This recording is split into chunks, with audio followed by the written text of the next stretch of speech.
Christy, coming from Reclaiming Lives Recovery Cafe. Super cool to see everybody today.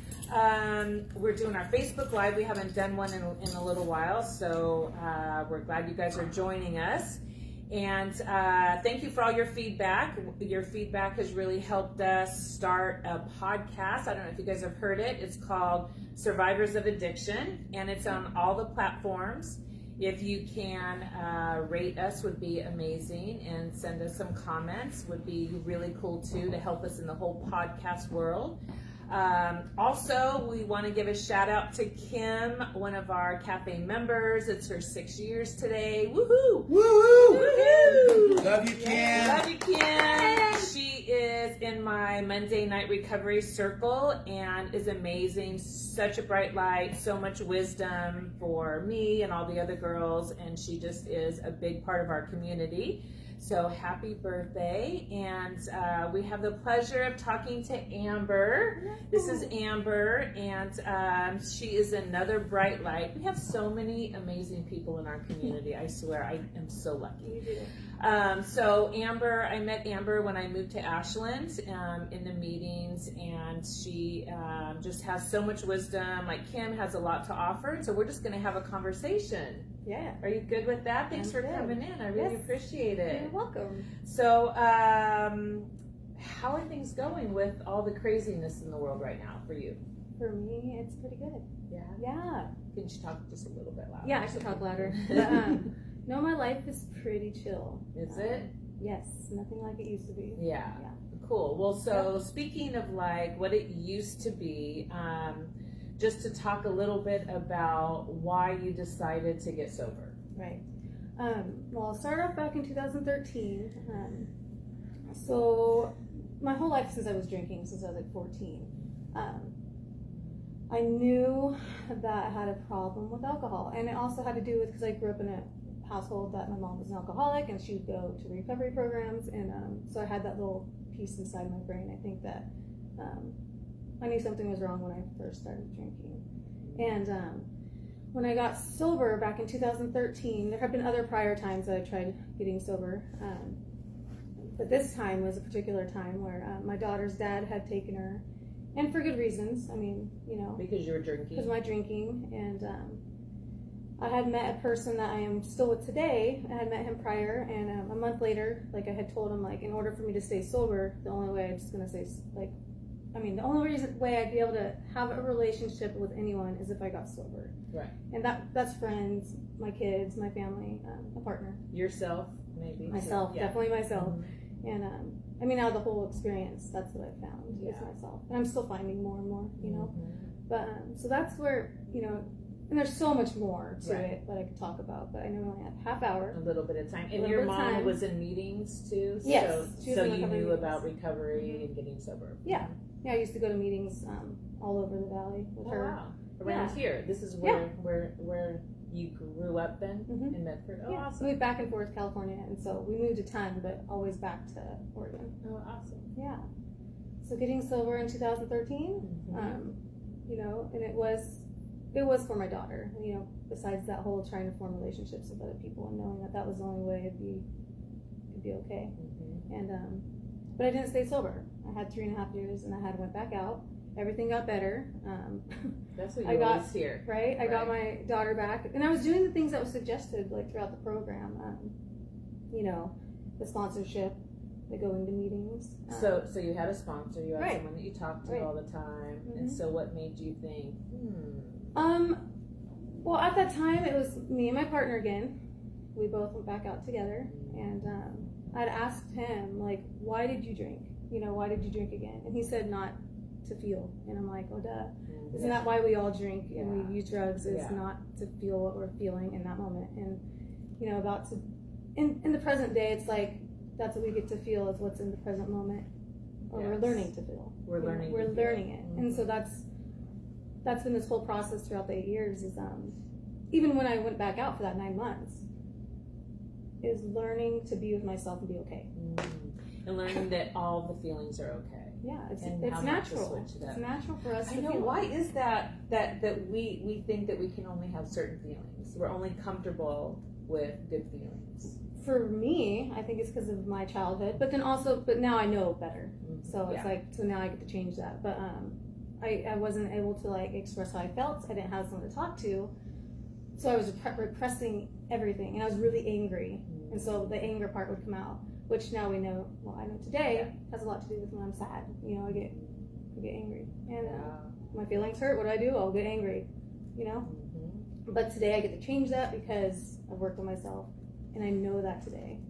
And through like going to college, you know, once I got sober, I went to college, like going to the classes.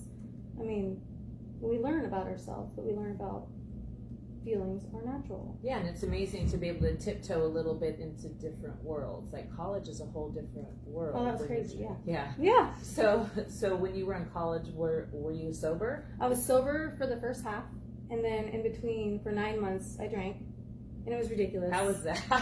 It was ridiculous. I'd be in class and I'd be like sitting there and listening to my teacher, and I'd be holding onto the desk, and I'd be like feeling it to be like, okay, I'm here. Because of anxiety. I used to like be driven by, what do they say, 1,000 forms of fear. Everything, you know? Yeah. And nothing would be happening. It'd be the same situation, but all of a sudden it'd be all that stuff would come up. And so I'd leave. I'd be like, I have to go. And I'd, you know, leave class and of course go drink. Because what else do you do to numb it out? You know? And that's what But yet alcoholics you still and went to class. addicts and people, you know. Yeah, that's because you're managing. We are so good at managing. I tried managing. Yeah, that's true. It's the perceived managing. Yeah, trying to keep all the balls in the air while we're drinking. Trying to take care of my children. First time I got sober, I didn't have my kids with me. And then I had a kid in sobriety. And then I finally got custody of my daughter back because I stayed sober and I followed the suggestions that were told to me, you know, by other people that have been sober longer. Yeah. So in the beginning, as we said earlier, it's fun. And then it's fun with problems, and then it's just problems. Just problems. Yeah. Just problems. And we don't run away from ourselves. We can't like ever escape ourselves. And I think, I know that today. Yeah. I'm always going to be here, so why not try to like be present with it? Right. So what's the difference between when you got sober the first time and relapsing and then getting sober again? Was it harder? It was harder because I knew better this time. I felt like I knew better. Like I knew at the very beginning I had admitted to myself that I had a problem. And I knew I had a problem, and I still went back out and drank. And what was that like, knowing that what your mom went through? But then I don't know if you thought that you didn't want to be like her, or what that thought was, and then to know that that you are an alcoholic. Well, we're just like in that sense. Yeah, and so growing up, we had this connection together. Like a lot of people say when their parents were alcoholics or drug addicts or anything, had an emotional emotional problems, mental problems, that they, from what I've heard, they don't have that connection with them. But I did. I knew she had a problem. Yeah. And so I guess it could have been codependent in a sense, you know, because I'd have to take care of her sometimes and give her a shower. And she'd always lose us, and we'd have to go live with other people. And so I wasn't doing those things when I was drinking, so I thought I was being had manageability. Yeah. Which I was totally unmanageable the whole time. But so if that makes sense. Yeah, it does make sense. Yeah, it makes a lot of sense. Yeah. We see a lot of people here reclaiming lives in that same situation. You know, it's really rough. Yeah. So when you got sober this last time, what was that like? I'd go to a meeting, and then I'd leave that meeting and get beer, and I'd drink it. Yeah. And then I'd try another meeting, I'd leave, and I'd go and I'd drink it, and then I'd try another one. I never went to the meeting drunk. And what was that like when you left the meeting and then you got beer and then drank it? Was it any thought of what am I doing? Oh, always. Yes. And it was more, because you just feel like shit. You feel like crap. You know, you feel like crap. Once you know you have that problem and you keep doing it, that's when I think it's, it's not good. And I know that I'm a better person when I don't drink. And it's dark. It's dark. I like to talk about that part because when I drink, it's just dark. Yeah. There's no light. That light we all have inside of us that I believe we all have. You just dim it down. And you exude that so much now, so it's hard for me to imagine her being in that dark because Well, 'cause- you have the light so bright Yeah. right now. And we can hide that. I can hide those things if I Yeah. wanted to. That whole chameleon thing, just kind of blending in, because that's what I did as a child, and, Yeah. But today I don't have to. And so, what do you do now to stay sober, to be happy and have that bright I do light a that lot of everybody things. wants? I do a lot of stuff. Like and it's came down to this today, is it's all natural now. I just do it. Isn't that cool? It's so cool. There's no managing. No. You're just Amber. Yeah. Amazing Amber. Yeah. I have a sponsor, and I've worked the steps, through different recovery programs. I sponsor women that are in the program as well, and I'm willing to sponsor anybody that's not in program. Like, I don't care. It's anybody that needs love that. support, and with anything. And it's not just drugs or alcohol. Everybody has different addictions. Yes. My family, there's like eating disorders, there's mental disorders, there's drugs, there's alcohol, there's a different and emotional. I can go back to that because my grandma was an alcoholic, but she took care of me a lot. But she had no emotional, she couldn't give me anything. Because if she numbed that She all was the with time. an alcoholic husband too. So it's just like this whole, it just So- all connects. Like when it comes down to it all makes sense. Like generational stuff makes total sense. Society makes sense when you look at it, but like what I do today is I get up, I have daily stuff I read. It doesn't matter what it is. I just read something positive that can get me focused, and then I send that to other women that I know, and I always do, always. And that's and that's getting out of myself. Relationship between other women too. Yeah. I think is so important to pour into yourself and other women. Yeah. Also. And it makes it makes me feel good. Hopefully, it's helping them, and I believe so. Oh, for sure. But it's awesome. Yeah. Like when I have spare time, I swear I'm like, oh, I'll call someone and I'll be like, hey, you want to come over? Or I'll talk to them and see how they're doing, and and then the connection with a higher power too. I should totally bring that up. Yeah. What about that? Oh man, it's all different. It's so different. It's involved, and it's my higher power. I call God. I call spirit. I call universe. And I keep saying that I believe we all have that power inside of us as well. Yeah, me too. And so I think in order to connect to it, we have to kind of know that we have that too. And so it all fits together. So is that a thing that you've always had, that belief in a higher power? Or is that new? No, I think I've always Okay. I've always had some belief, because there had to be something, because to me there had to be, because I was so desperate even when I was a kid. I'd pray to the moon. Yeah. I just pray to the moon and be like, please, and it was always about just keeping my family safe or help. There's a lot of chaotic stuff as a child. Right. But I also had grown up. I had to go to a Christian school. There's a lot of different stuff that has to do with religion back when I was little, and I lived with my dad. And that did play a piece. Today, I look at it as holy cow, it helped me. It helped me. Back then, I was like, what is this? Yeah, but then it seeps into your body, I think, and your soul a little bit when you hear stuff like that. Different Yeah. schools and religions. And so I picked up bits and pieces. I think I've always done that. Picked up bits and pieces from either spiritual people, religious people, whatever it is, because it's hope. Holding on to the bits and pieces of stuff. Yeah, and if you're desperate, hope is such a that's the thing that's the number one thing you want is when you're desperate like that. And what do you say to people that have a hard time with the whole higher power thing? Well, it says it's your own conception. Right. You can make it anything, and I did not make this planet. I know that for a fact. Yeah. I didn't make the trees. I didn't. Yeah. So something happened. Something did. Even if people believe in whatever, Big Boom. I don't know. You know how, anything. You're still believing in something. Right. So it's something more than yourself. So it's just that little bit of hope, Yeah, maybe just being a seeker, just to seek something out that resonates with you, especially if you feel like you have that thing in your soul that is, higher power, something bigger than you. Nature, I think you can find it everywhere. Yeah, and it could be as simple as the crystals I like. I told you that. You could hold that thing, and that could be The symbol. coming from something, and that's still from the earth too, if you think about it that way. But and I've heard a lot of people say they make other people their higher power for a little bit, until they can find their own.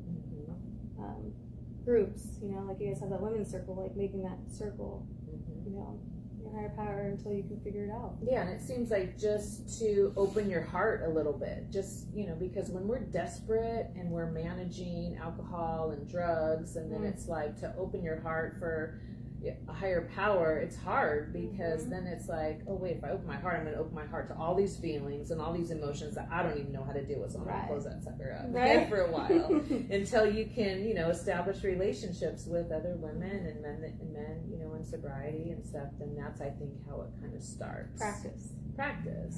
Yeah. The more you think, you know, the more you think something like reading. Say we're reading a certain, you know, prayer or reading just some inspirational stuff. The more you read it, the more it becomes a habit. Yeah, and they say where you stare, you steer, which I heard. I love that. It's like, are you going to look at the negative? Or are you going to stare into, you know, something that's bigger than yourself and go seek it? You know, if you want to be happy, I think that's my thing. I don't think there's any way that I could have been sober and been as joyful as I am without a higher power. Oh, no, not at all. So I've always been very crux, right? very in my own head, you know, my whole life. I've always been very like fast paced and in my own, doing what I'm supposed to be doing, but like just, in your head. But peace and serenity, I keep telling people that, like, a lady shared the other day in a meeting, and she was saying when she lays her head on her pillow at night, you know, she doesn't have to, like, her head doesn't spin. And I was like, oh, that's what I don't have. I don't have that anymore. And that's what they talk about is one day we'll have that peace and serenity. Yes. But we can't be using substances. Like, you know, we have to put that down. Yeah, and that clouds it. Yeah, it clouds everything. It even clouds all the joy. A lot of people say because I'm, you know, so joyful or laughing and stuff all the time is just because, wow, I'm free. Yeah, I'm free for not having to manage a whole bunch of crap, you know. So that's why we have that higher power too. Give it away, like give that away, because otherwise we're holding so much. Yeah. Like, you know, like they say, like bricks on your shoulders, or you know, it's heavy. Yeah.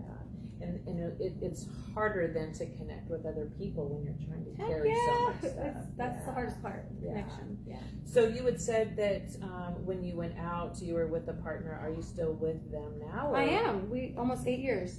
Sober together? Yeah, sober together. Wow, that's awesome. I know. Everybody always is like, "Oh, we love to hear that story." Yeah, we do. And you know, it's open communication. It's, you know, we'd always say we'd become what we've always wanted to be, and I don't know exactly what that's always what I've wanted to be. I love that. But I think it's true. What you know, does like today, that mean my life, exactly? Explain that a little more. That having that peace and serenity first off. Yeah. But just becoming a better person, like straight up, like being able to take care of my children, even though they, you know, kids are hard. We all know kids are hard. Yeah. Right now with all this stuff happening, you know, school stuff, but I'm still present. I'm present today. Yeah. And sometimes I'm like, okay, leave me alone, and that's natural. You know, I tell people all the time, it's okay to feel that way. Yeah, like it's okay. It's natural. Yeah. But ask for help if we need the help. You know. But now I forgot the question. Oh, I was just saying about Ryan. About Ryan. Yeah. Just, you know, it's cool to be in a relationship, I'm sure, with someone else that has the same goals and the same, same goals. You know, as long as probably that they're working their own program. Yes. So you gotta stay in your own lane. Yep. Right? And the first time I got sober, I was more like, I was connected to him. Like, he was my friend, my higher power type. Like, you know, and that actually got me in trouble once it came down to that drink. Right. You know, that's the only thing that'll happen is another person will not stop me from drinking.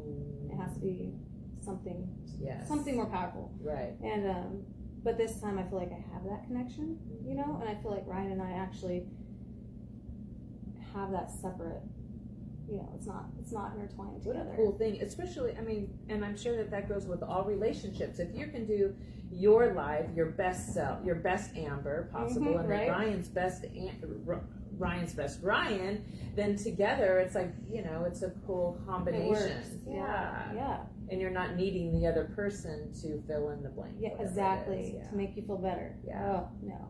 Wow. Yeah. And then apologizing, you know, when I'm wrong, or if I'm snippety, or, you know, just taking my ownership of what I'm doing. So what happens if he says to you, What step are you working, or you can Nothing. No. Oh, he doesn't? No, Good. never. If If anything, he actually tells me I'm doing a really good job, and he's telling me he's like, you're like really you know. And so we don't ever.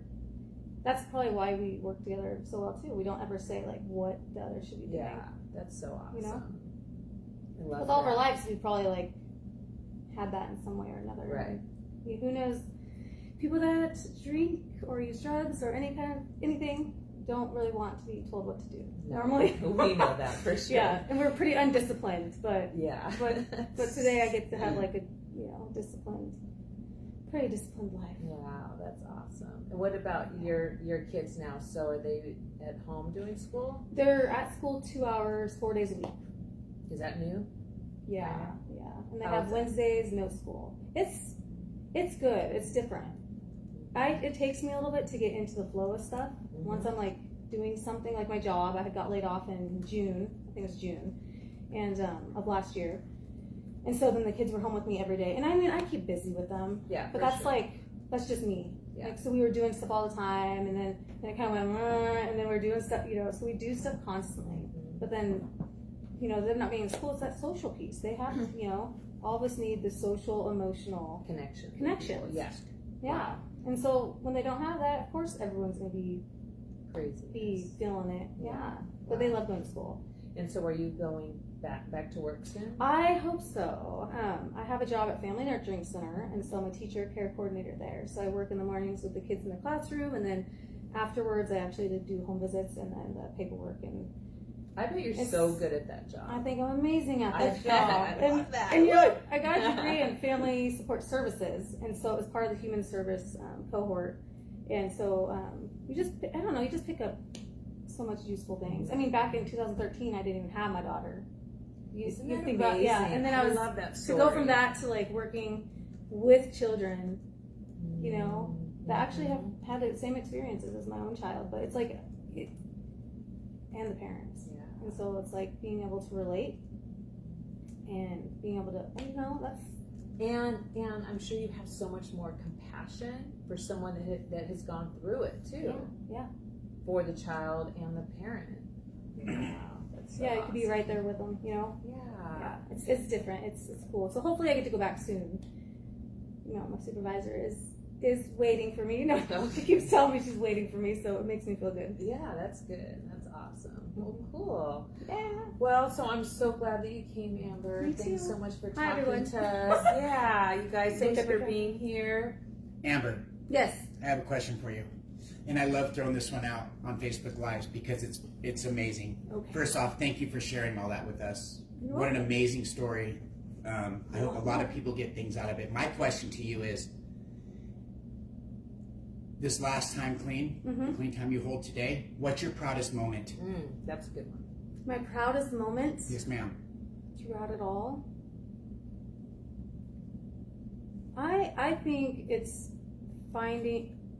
being comfortable in my own skin. And I don't know exactly when that exactly happened throughout the process, but I know it happened because me being here talking to you guys isn't something I would normally do.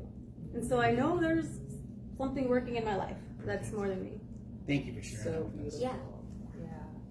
She's such a bright light. You are such a bright light. And so, having that light, you attract so many women that want what you have. And so the fact that you've gone through what you have and you're really open and honest about sharing, that's why it's so important to share, I think, because then other women can say, hey, wow, look where I'm at. Right now I'm losing my kids, or I don't know if I'm going to get them back, and I'm struggling, I relapse, and then now you know that there's so It's much hope out possible. there. Yeah. It's possible. It's And possible. now she's working in the Family Nurturing Center, which is awesome. Yeah. So thanks, Amber, and Yeah. thank you guys for coming. Again, the Recovery Cafe Reclaiming Lives is here in Medford. If you guys want any help with a recovery plan or a family member, just contact us. And also listen to our podcast, Survivors of Addiction. Thank you guys for showing up. Bye, everyone. Ciao. Thank you.